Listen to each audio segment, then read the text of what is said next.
नेपाली भलिबलको नाम लिँदा आज मानबहादुर श्रेष्ठलाई छुटाउन सकिन्न। सन् 2015 मा राष्ट्रिय टिममा डेब्यू गरेका श्रेष्ठ नेपाली भलिबलको अनुहार बनेका छन्। सन् 2080 साल साउनमा राष्ट्रिय टिमको कप्तान नियुक्त भएसँगै उनले नेपाली भलिबललाई नयाँ उचाइमा पुर्याउने अभियान थालेका थिए।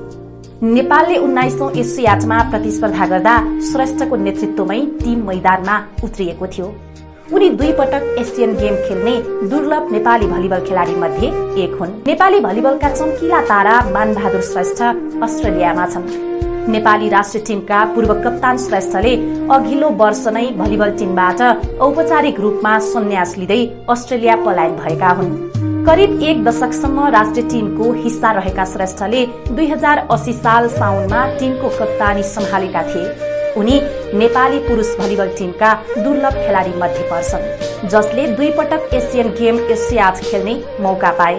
नेपालमा भलिबल अझै पनि फुटबल र क्रिकेट जति चर्चित छैन, तर मानबहादुर श्रेष्ठको प्रतिभाले अन्धकारमा पनि जुनकेरी झैं चम्किन सक्ने प्रमाणित गरेका छन्। उनले खेलेका अधिकांश प्रतियोगितामा केही न केही उपाधि जितेकै छन्, चाहे टिम जितोस् वा नजितोस्।